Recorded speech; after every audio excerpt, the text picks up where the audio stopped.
Two things. Let's address two things. One, this all fucked up. Two, Halloween's really like next week, and it's the best time to watch horror movies. I'm editing this video right now, but I'm just gonna interject a little bit. Sorry about the ticking sound. It's annoying. I don't know why it keeps showing up. I gotta fix it's either my camera or my microphone sucks, and I gotta figure that out soon. A lot of movies to watch on Halloween are, you can watch the classics: Friday the 13th, Nightmare on Elm Street, the original Halloween, Hellraiser, Scream.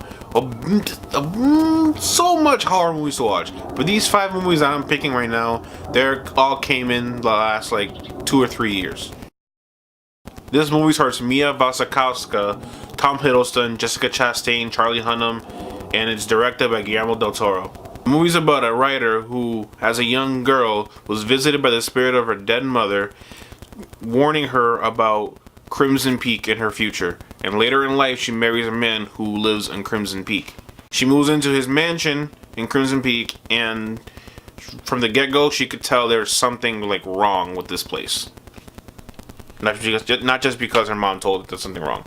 One, this is not really a horror film. It's more like Guillermo del Toro says, it's a gothic romance. And two, it's a beautiful movie. I mean, a beautiful movie to look at. The whole atmosphere of the movie is just very creepy. The mansions, sometimes they bleed. It looks like they're bleeding out blood. You could tell that there's just big secrets in like the house in the mansion, just like it's so secretive. There's so many secret passageways and all this other stuff, and then there's always ghosts in the mansion, and it's just a fun movie to watch on Halloween. Because granted, it's not like 100% horror movie, like he says, it's a gothic romance, but like you can still watch this as a horror movie, and you could still just admire the whole like creepiness of it. Amazing acting performances from Tom Hiddleston and Jessica Chastain and the rest of the cast. Very gruesome at some points in the movie. Beautiful shots in the movie. The colors they pop out. They're amazing cinematography, and there's a lot of twists and turns in the story, and it's always very, very interesting. It's never boring. My next pick is the first horror movie I ever watched in theaters, and it's probably gonna be my last. It's so good, but it's so gross. The movie is about a group of friends who, one of them has a drug problem, so they all go to a cabin in the woods to, help her recuperate, like kind of like a rehab type of thing. But one of them finds a book and reads from that book, and then a demon comes out, and then we have your movie. Now, this movie is gross. If you don't like gory and all that, like just like buckets and buckets and it's just a hose of blood basically, then don't watch this movie. I don't like that stuff. I don't like gore. I don't like that stuff. But I love this movie. It's freaking just messed up, like 100% messed up. And compared to the original Evil Dead, it's just like night and day. It's like the original is pretty like for its time is pretty intense, and it's kind of funny to watch now, and it's still a really good movie. But compared to like that has a more sillier tone, this is just super straight up serious. It's just imagery that you don't ever really want to see, like ever. And if you like movies like that, I highly recommend it.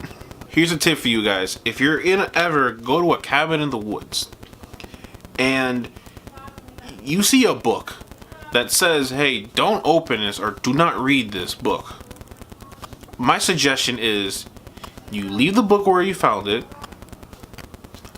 pack up your things, get out of there, burn the cabin down, and never speak about it again. Next pick, It Follows is about a girl who has sex with her boyfriend, and then he drugs her and tells her, hey, I passed on something to you, and if it gets to you, don't let it get to you, because if it gets to you, you die, then it comes right back to me. Basically, it's an STD, a sexually transmitted demon, and it's so creepy. This movie is shot well. It's very creepy. The thing that creeps me out the movie the most is like what the thing is, it could take form of people that you know or anybody just to get close to you. That's a creepy thing. One thing that makes it creepier is that it walks. It like I like what I said. It doesn't run. It doesn't do anything. It just wherever you go, it will eventually get to you. That's like it'll eventually get to you, and once it gets you, you're dead. And I really like how the psychological horror to it, because like the main character, knowing that she has this thing that's following her, and everybody's looking at her like she's a crazy person, like what the hell's wrong with this lady? And she's the only person that can see the thing that's following her, and her like psyche is just breaking down because she's like she needs to run. She could barely sleep at night because this thing's gonna get to her eventually. So she can't stop moving. So that creeps me out a little bit. It's like what like anything could do to a person's mind. A person that was happy, a person that was just like all she wanted to do was have a normal life with her boyfriend and whatever, and then this thing to be following her and then just like ruining her life. My next pick is my favorite movie of 2016. The movie's about a woman who, after being in a car accident, wakes up in a bunker with a strange man telling her that he saved her life and there was an attack and she can't leave the bunker because the air is contaminated. I already talked about this movie enough in my channel already.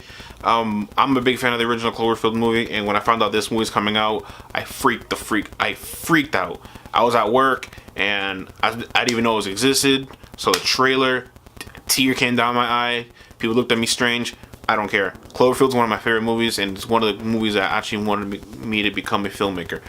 And well, that's not going well either. And talk about terrifying. The thing that scares me the most in movies, I don't care about ghost movies. I don't care about like demonic possession movies and all that kind of stuff. My favorite type of movies are psychological movies, because people are scarier because you don't know what people are thinking. You can't read people's minds, so you don't know what people are thinking. So 10 Cloverfield Lane is, in that vein, a horror movie, because a woman is trapped basically against her will because of a doomsday prepper who tells her that the air is contaminated, shows her that the air is contaminated. There's the scene where he shows them outside, and there's dead pigs that like faces like melted off and everything because of the air.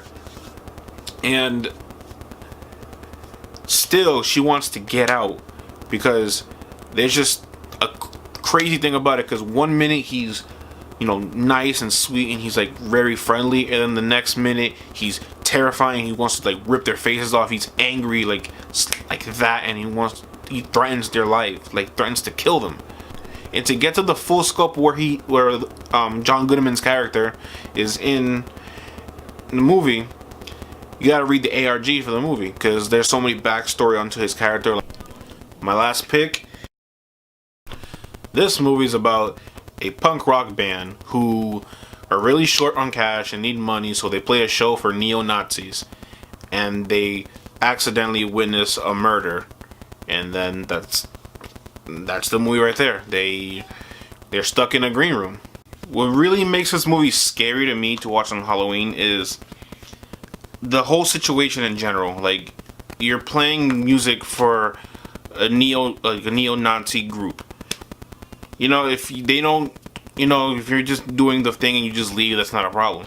But then they witness a murder, and then the whole situation is a situation that nobody, not the band members, not the neo-Nazis, want to be there, because the police are going to show up, and then they have to cover up murders, and then all this other just crazy stuff. And like I said, people are the scarier than monsters, because you don't know what a person is thinking. Patrick Stewart in this movie creeped me out because he's so calm and collected. He's just like, it's okay guys, we're just gonna do this, this, and this, and then makes you want to trust him. And then when they when you start trusting him, he just screws you over. Even some of the characters, some of the neo-Nazi members, they don't want to, they really don't want to be in a situation. They want to leave. They're just like, I don't want to deal with this, and they're roped into it, and they have no choice. to deal with it, because they're also scared that they're going to lose their lives to, you know, the head of the neo-Nazis. Anyway, guys, I hope you guys enjoyed the video. Tell me if you liked any of these movies. Sorry about the clicking, the ticking sound from my audio, because I don't know if it's either my microphone or my camera. The audio jack, it just, I don't know. It's been doing that. It goes in and out once in a while. And, or it could be just setting with the camera, I don't really know.